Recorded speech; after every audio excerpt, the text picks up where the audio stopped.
ملنی چاہیے نا.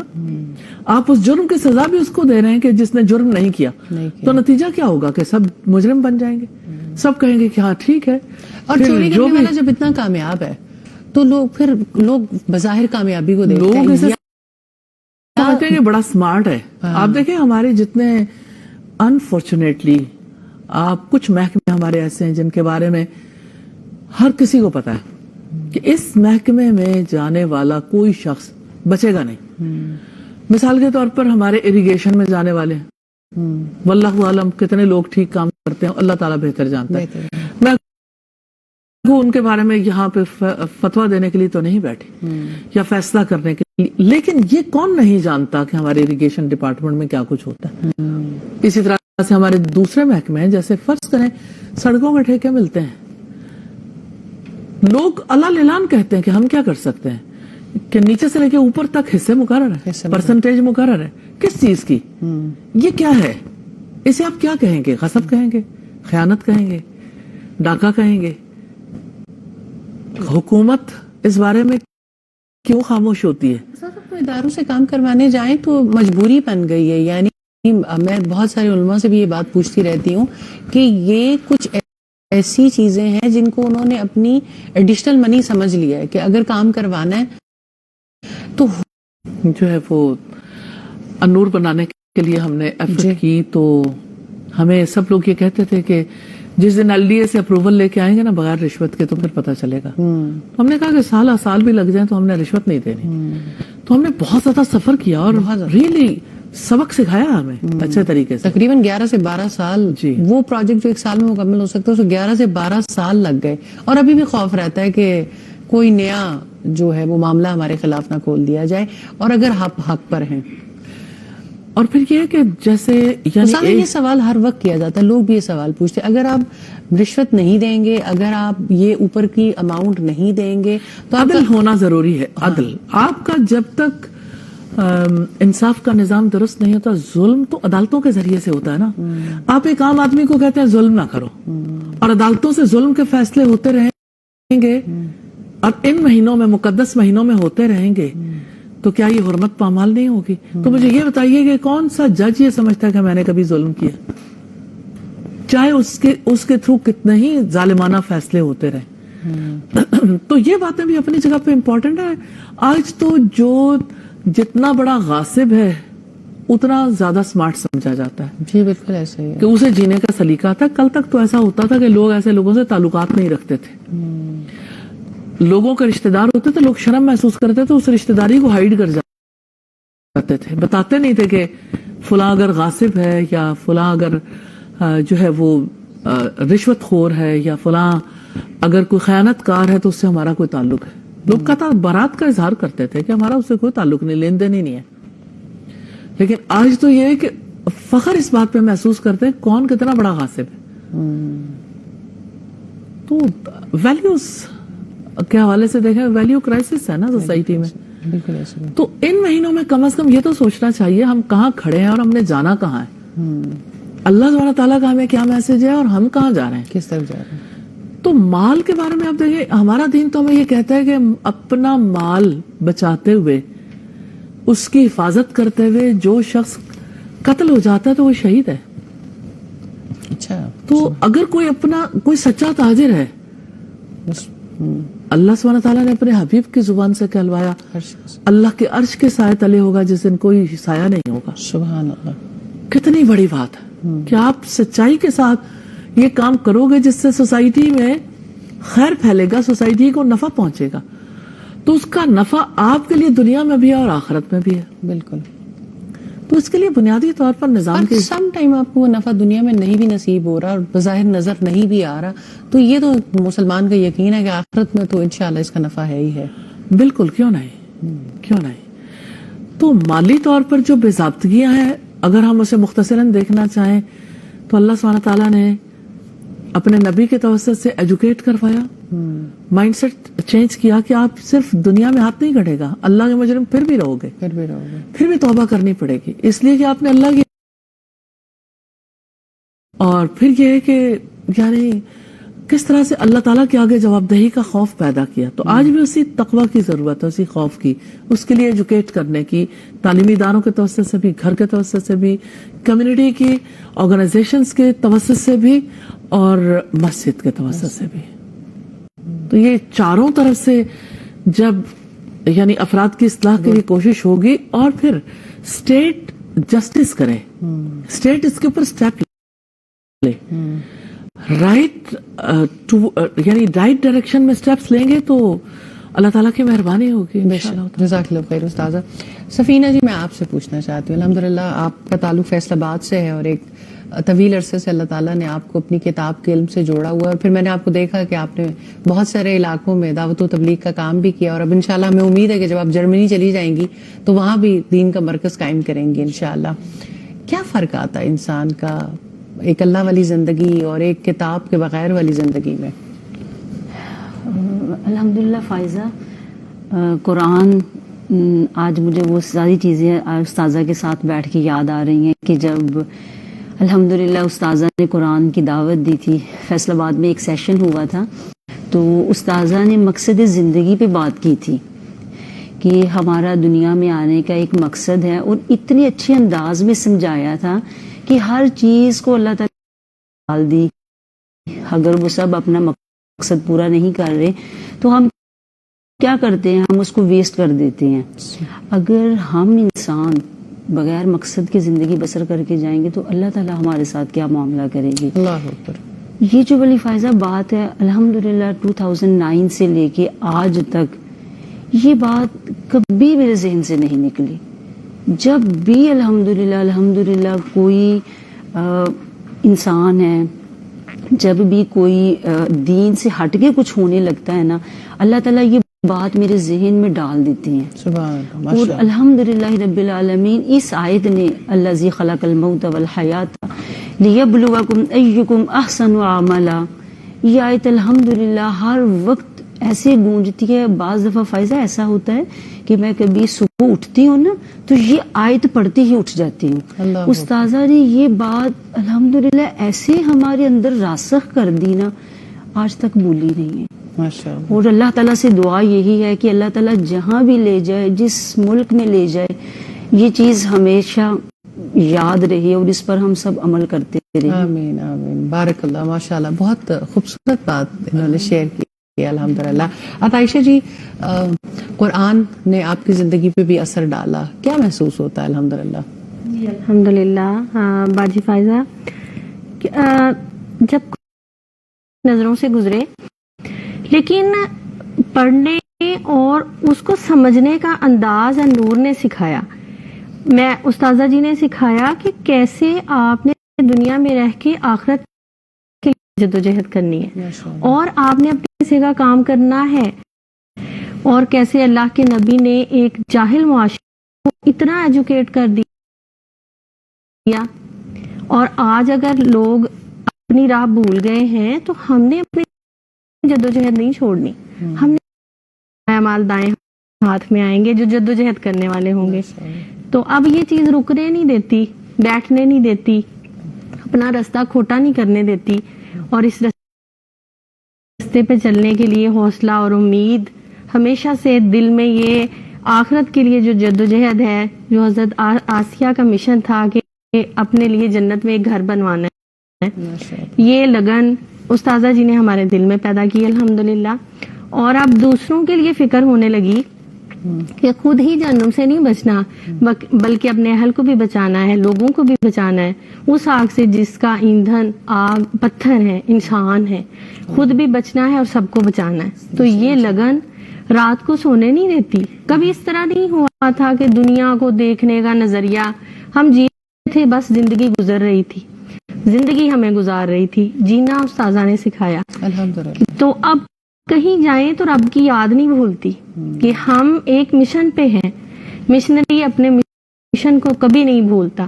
یہ استاذہ جی نے روشنی ہماری زندگی میں دے, اور یہ چیز کہ دوسروں کے لیے نفع مند کیسے بننا ہے یہ استاذہ جی نے سکھایا. ورنہ ہر کوئی اپنے نفع کے بارے میں سوچتا ہے, دوسروں کے لیے کوئی بھی نہیں سوچتا. تو الحمدللہ اب جینے کا مقصد سمجھ آ گیا ہے، تو اللہ اس پہ چلائی بھی رکھے اور ہمیں دوسروں کے لیے نفع مند بھی بنا دے. آمین. جزاک اللہ خیر. بہت خوبصورت بات چیت آپ نے بھی کی. استاد جو بھی آ رہا ہے ماشاءاللہ آپ کی بہت پرانی طالبات ہیں یا ایسے ساتھی ہیں جو ساتھ کام کر رہے ہیں، سب ایک بات پہ بہت تذکرہ کرتے ہیں کہ مقصد زندگی یہ کس طرح سے آپ کے دل میں ہر وقت یہ بات رہتی ہے کہ لوگوں سے ان کے مقصد زندگی پر بات کی جائے، اور مقصد زندگی کو سمجھنا اتنی بڑی چیز ہے کہ انسان کی زندگی بدل جاتی ہے. بڑا انٹرسٹنگ ہے.